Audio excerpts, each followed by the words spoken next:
Boas pessoal, daqui Hatrat e trago um vídeo de opinião acerca de benchmarks, neste caso para jogos. É a forma mais prática que temos naturalmente de ver qual é o desempenho que uma gráfica ou uma gráfica mais um processador em comparação a qualquer outro vai ter em jogos. Agora há formas de olhar e interpretar os benchmarks. Os números resultantes do benchmark são a forma direta e óbvia de compararmos desempenho, mas há aqui uns truques. Existe uma componente subjetiva que eu acho que é importante quando estamos a ver benchmarks. E, portanto, eu quando vejo benchmarks tenho algumas coisas aqui, alguns filtros aqui dentro que eu acho que são importantes, mas não quero de forma nenhuma desvalorizar qualquer canal ou site que faça benchmarks, porque dos pouquíssimos que eu fiz, eu posso-vos dizer que dos poucos benchmarks que eu fiz por algum motivo que foi necessário, e apesar de serem pouco extensos, eu posso dizer que dão bastante trabalho, ok? Portanto, quando vemos canais que dedicam grande parte do seu trabalho a benchmarks completos e longos, existe muito trabalho ali por trás, ok? Portanto, temos que dar sempre valor a isso, obviamente. A não ser que sejam benchmarks um bocado comprados, mas de forma geral isso não acontece muito no Tech YouTube, tirando algumas exceções que uma pessoa suspeita de vez em quando.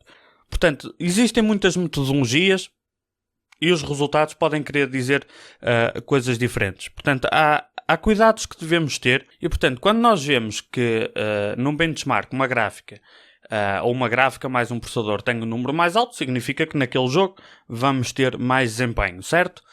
Certo. Mas eu vou dar dois exemplos concretos que aconteceram. Isso não é uma minoria, esses casos, mas acontecem, por isso é que devemos estar sempre atentos. Dois casos concretos onde o número não correspondia àquilo que nós esperávamos do desempenho.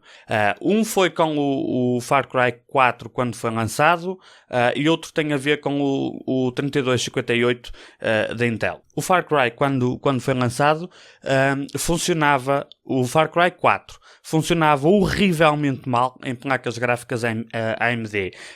Metade da culpa da AMD que não tinha driver atualizado, outra metade porque os desenvolvedores no início simplesmente parece que ignoraram as gráficas AMD, lançaram primeiro otimizadas para NVIDIA e só depois é que foram lançando patches para corrigir. De uma forma ou de outra, em termos práticos, o Far Cry 4 nos primeiros dias funcionava horrivelmente mal em quase todas as gráficas AMD. E eu vi isto, ok? E consigo dizer porque eu testei nessa altura. E o que acontecia nesse caso concreto era um stutter simplesmente horrível, principalmente nos movimentos horizontais. E o que nós víamos em benchmarks, e houve canais que fizeram benchmarks e que comentaram isso, daí a parte subjetiva, onde víamos uma gráfica onde, por exemplo, tinha uma média de frames de 50. Para alguns é suficiente, para outros não é, mas não interessa essa parte.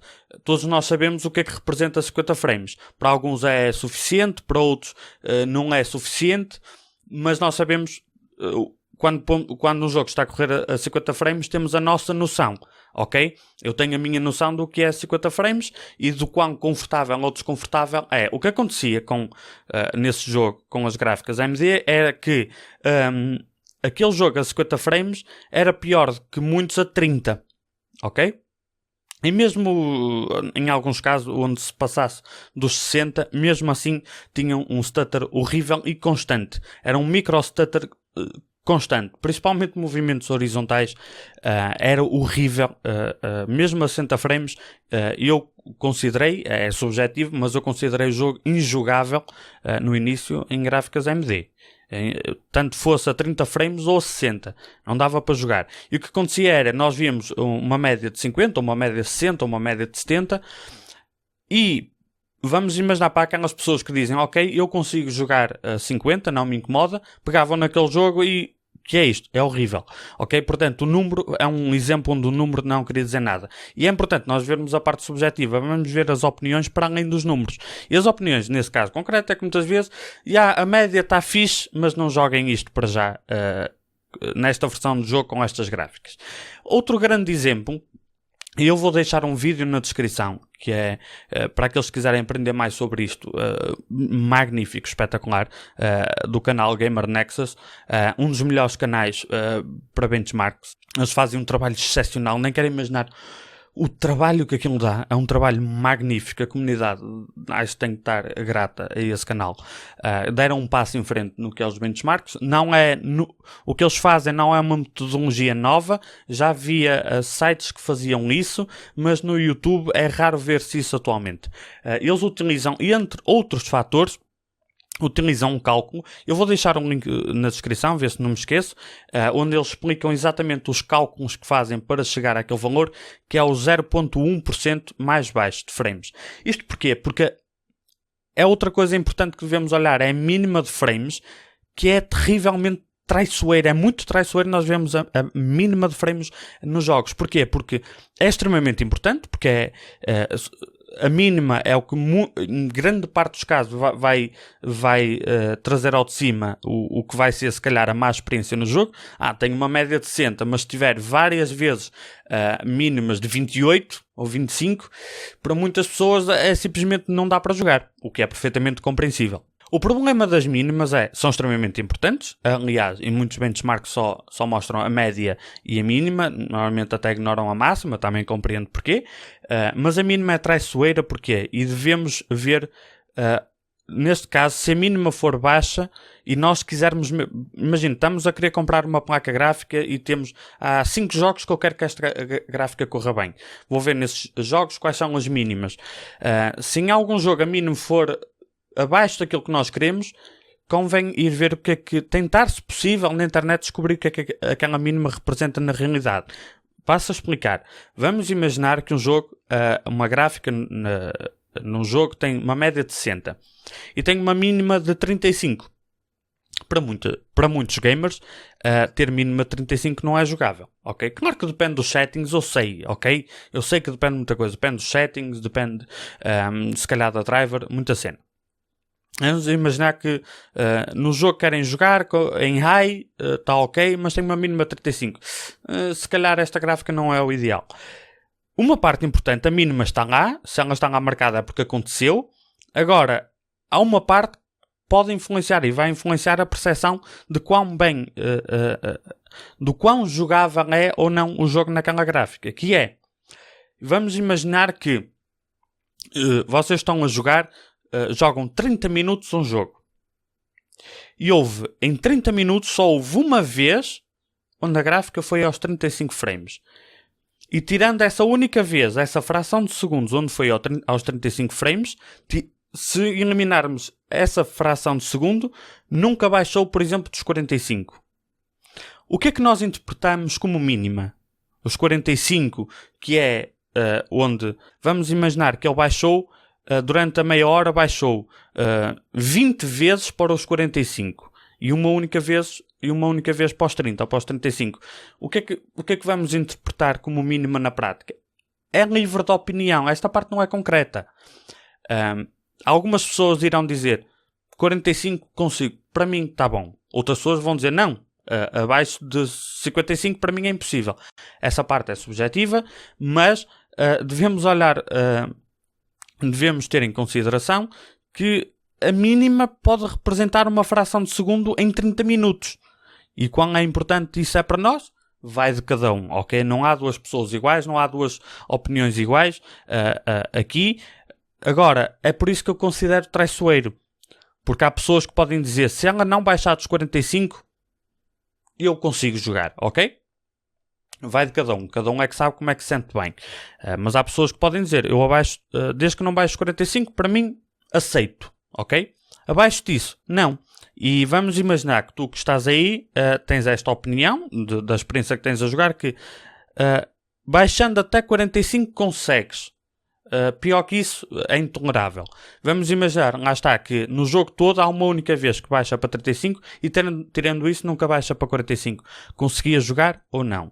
É complicado. Se calhar até conseguias. Se calhar até não. Mas apresentar apenas 35 é traiçoeiro. Agora, é verdadeiro que baixou para os 35, mas é traiçoeiro porque não vai representar 100% da realidade do que é estar algumas horas com o jogo a jogar. E mais uma vez, não estou de forma nenhuma a desvalorizar pessoas que se dedicam a benchmarks, que é uma coisa que dá imenso trabalho. Todos nós temos que agradecer o facto de eles existirem, ok?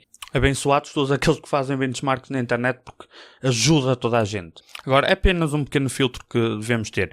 E referindo a essa metodologia que o Gamer Nexus utiliza, que é magnífico, parabéns, meus sinceros parabéns, é uma equipa fenomenalmente boa nessa parte, e nas outras também, mas falando disto especificamente, eles utilizam essa metodologia do 0.1%, que ajuda a detectar à partida problemas com stutter que tornem o jogo injogável, mais ou menos. E o exemplo que eles deram, e foi um exemplo que eu dei várias vezes em vídeos e em lives, primeiro porque vi na internet, depois porque vi a acontecer à minha frente, que é o problema 3258 do dual core da Intel, que muita gente não recomenda, e eu não recomendo para jogos atuais, de uma forma geral, que em benchmarks ele mostra resultados bons, em muitos benchmarks, principalmente para o preço que ele custa, mas em jogos como, por exemplo, o GTA, que é o mais conhecido dos jogos onde esse processador tem problemas, e o Gamer Nexus, vão lá ver o vídeo, e eles mostraram o exemplo extremo do que é isto, e conseguiram ver pelo cálculo que eles fazem, conseguiram perceber que aquilo ia acontecer, mas depois há a parte de realmente pegar no computador, jogar, estar a ver, e eles filmaram isso a acontecer, que é o 3258 em comparação ao 860K da AMD, o dual core da Intel no GTA V tinha, por uma boa margem, consideravelmente, uma média de frames maior. Ok? Não me lembro qual é a gráfica que eles usaram por acaso, mas era uma gráfica até bem parruda, bem forte. Mas não me lembro qual é. Não é relevante para este exemplo. Mas o 3258 tinha uma média de frames maior que o 860K da AMD. O que acontecia era, e eles conseguiram, dava para ver, estando à frente do monitor, via-se, e os números conseguiram mostrar isso com base naquele cálculo que é diferente do que simplesmente registar a mínima. Que é, apesar de ter uma média maior de frames, não dava para jogar confortavelmente. Tinha stutter forte e repetitivo, era constante. O stutter era intenso e constante. Eu digo que vi isto porque, como alguns de vocês sabem, o Smokov chegou a ter esse processador, veio a arrepender-se e trocou, e que lhe acontecia exatamente o mesmo no GTA V e outros jogos onde dependem muito de múltiplos cores, onde a média de frames é maior, mas o stutter é tanto e tão frequente que não dá para jogar. E o 860K tinha uma média de frames mais baixa. Naquele exemplo eu não me lembro quanto era, mas acho que ainda era para aí 15 frames abaixo, com aquela gráfica. Mas apesar de ser 15 frames abaixo, o stutter não existia. Tínhamos uma média menor de frames, mas o stutter era quase inexistente. Isso significa o quê? Que se olhássemos, e muita gente cometeu esse erro, e eu avisei aqui no canal algumas vezes, tenham cuidado com o processador. Custo-benefício é maravilhoso, mas pode trazer esse tipo de problemas, e muita gente me disse, isso a mim não me interessa o que é que as pessoas dizem, porque eu vejo que ele tem mais desempenho. Números sim, stutter à parte é subjetivo, não é? E são alguns casos que são casos raros, este tipo de exemplos que eu dei com o Far Cry, com o 3258, são casos raros, mas é só para dar o alerta que o número só pode ser traiçoeiro. Outra coisa importante a ver nos benchmarks é se durante o teste, estava ativado ou desativado tecnologias específicas da NVIDIA ou da AMD, ok? Isto nem é certo, nem é errado, porque se alguém quiser jogar aquele jogo, por exemplo, o Dying Light, com as tecnologias da NVIDIA ativadas, eu quero jogar este jogo com estas tecnologias, faz todo sentido ver benchmarks com essas tecnologias ativadas, tanto nas gráficas AMD como na NVIDIA, se estiver disponível, porque depois há tecnologias que dão para usar na concorrente, outras que nem sequer dão para usar. Nas que não dão para usar, não dá para fazer comparação. Nas que dão para usar, dá para fazer comparação. E claro que alguém que queira jogar com aquelas tecnologias, faz todo sentido ver os benchmarks comparativos. Agora, O que é verdade também é que em alguns casos, principalmente com as tecnologias da Nvidia, porque é uma empresa mais fechada, que eu percebo do ponto de vista empresarial, mas do ponto de vista de cliente, claro que somos todos prejudicados. De uma forma geral, não é 100% assim, mas de uma forma geral, uma gráfica AMD vai ter mais dificuldades a processar tecnologias da Nvidia do que vice-versa, exatamente por causa das políticas comerciais da Nvidia. Não interessa para este vídeo se isso é correto ou errado, mas é a realidade. E, portanto, outra coisa a ver nos benchmarks é que se está ativo. Para as pessoas que fazem questão que esteja ativo, é importante ver benchmarks com isso, para saber se o que é que vão perder ao usar uma AMD, por exemplo. Se vão perder ou não, e se sim, se muito, se pouco, e depois fazem a avaliação que cada um faz para si. Mas depois, para outras pessoas onde seja irrelevante usar tecnologias específicas, os resultados podem mudar. Pode haver num jogo tecnologias específicas da Nvidia que fazem com que a concorrente direta da AMD perca se calhar 5 frames, mas se ativar as tecnologias todas perde 20.